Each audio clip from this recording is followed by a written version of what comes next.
location is really important to me. So I knew that I wanted to either be in New York or San Francisco. In entrepreneurship, innovation, technology. It's a very team-based collaborative experience. Hi, I'm John Byrne with Poets&Quants. So welcome to a new edition of our one-on-one series. We are here in San Francisco on the Wharton San Francisco campus. With me is Maria Halpern, the director of Wharton's Semester in San Francisco program. Welcome. Thank you. Thanks for having me here. So what's this option like for Wharton MBAs? So this is a really unique experience, and really what it's all about is giving students an opportunity to have an immersive learning experience, a very customized curriculum based in the heart of San Francisco. Students that are often interested in entrepreneurship or innovation, technology, all the courses are very customized to that. We want the learning experience to be really rich, and we're investing in some of the best professors to be out here. So we always say, like, you'd never be able to get this lineup of courses if you were in Philly through the typical course match system, because, you know, these professors are fantastic. So we're going to meet three students. Yes. 2 poets, 1 quant. Right. We have one student from Spain. That's right. And he's actually creating his own company out He here. is, right? We have another great student who had spent time in Korea for Procter That's right. & Gamble. Michelle. And then we also have an American. Yes. Went to Trinity College, sociology degree, and worked for a couple of startups. Even though they're all diverse backgrounds and Right. experiences, they kind of come together with the like-mindedness around what their interests are from a career perspective and from an academic perspective. So Michelle, tell me why you are in the Wharton San Francisco program. First was I wanted to continue it in my marketing track, but I come from CPG, but I wanted to transition into tech, which is starting to do a lot of exciting marketing campaigns. Being at the world's heart of technology innovation was a priority for me. I had been exposed to this from a work standpoint in the past, but I also wanted to experience this on an academic setting. I was in technology before business school. I wanted to go to Wharton to be exposed to people from different industries so I could expand my knowledge base, and I want to continue to work in tech after school.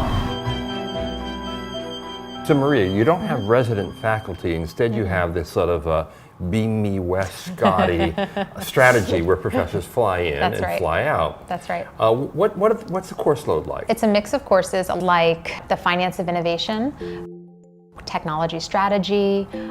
We also have courses like influence and negotiations. We do a course that is an operations strategy course, which takes advantage of the fact that students are out here, and it's a supply chain course where students are visiting the headquarters of Amazon and Costco. So they're kind of going up and down the West Coast, meeting with companies. This year we offered legal aspects of entrepreneurship with a local startup lawyer based in SF. So we're kind of changing the courses every year based on student interest as well. We had a legal studies class taught by a lawyer at Fenwick who works with startups. So really learning that specific material that I can then apply to jobs after school. So Miguel, you're using the MBA experience as an incubator for your business.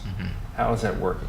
From basically interacting with my classmates and asking them for feedback all the time about the new feature that we are launching, to getting involved with professors that are experts in marketing or VC. The whole MBA experience has been very positive for me, because it's been a way to speed up the development for a startup, and that's going to be very helpful for us when it comes to fundraising. And from a recruiting perspective, the majority of the people out here want to work in the Bay Area, so they actually have a leg up in the sense that they're able to connect face-to-face with companies and network with alumni and employees at companies out here.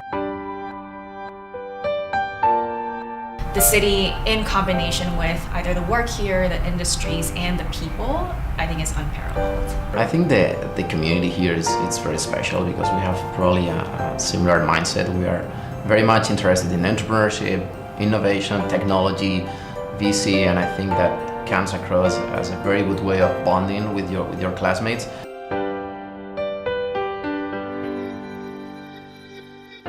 When anyone is ever away from the mothership, there often is a feeling of being disconnected. And obviously there are things that are on the mothership that can't be available on the satellite. Well, I think we get offered things that we couldn't get at the mothership, so that's the trade-off that we made. We have group leaders from Wharton Women in Business. We have ROE all represented out here. So we are doing really great group activities like we would do on campus. And there are just trade-offs. Even when we speak with, for example, graduates who have gone through this program in previous years, I think they do feel that special tie that we've made this choice to come out here, make that trade-off, and be really invested in it. So there definitely is a very special bond. Now, people probably wonder, okay, if I'm off the mothership, what happens with the whole job search recruiter thing? I would say that our career service office made sure that we had all of the resources in San Francisco that we would have on campus in Philadelphia. So when we would look at job postings where a company would be coming on campus to Philadelphia, there would always be a specific note saying this company is going to be coming to San Francisco to interview the San Francisco students, or they'll be doing it via Cisco telepresence or some other way. Okay. And if you want a job with Google, isn't it better to interview with Google on their campus as opposed to your campus in Philadelphia? I think definitely being able to meet with people one-on-one, face-to-face, I think you just can't compare that to, for example, a video conference. The culture here, I think, is much more like you're here, you're in school, you have this tight-knit group of people, but then people take advantage of getting out and going to events. We had the whole cohort go to TechCrunch Disrupt. We had them go to the Vanity Fair Summit, where some really heavy hitter speakers came and spoke. So I think that in Philly, you tend to stay in Philly, whereas here they're on campus, but they're also taking advantage of everything the city and the Valley has to offer. The things that I love about Wharton in Philadelphia are sort of magnified here in a great way. It's a very team-based collaborative experience, and that really carries throughout here. And to really feel like you're on a team with 65 people and getting to know all of them is so valuable and has been really fun for me. A big part of the MBA experience is the social part of it. Yes. So how does that play out in San Francisco for Wharton MBAs? It's amazing. So they've gone surfing in Santa Cruz, they've gone to the Yosemite, they've done mountain climbing. They really are taking advantage of the Bay Area, right? Lots Wine of trips. country weekend. Yeah, they do a Napa takeover weekend, and they actually invite all the students from Philly out for that. My favorite thing is kind of following the students that I've worked with and their career paths, and hearing from them 4 years out of graduating and seeing kind of where they went in their career. And so yeah, that's a really neat part of this. Maria, thank you so much for your time. Thanks so much. Pleasure. It was nice meeting you. This is John Brennan with Poets and Quants. Thanks for joining us.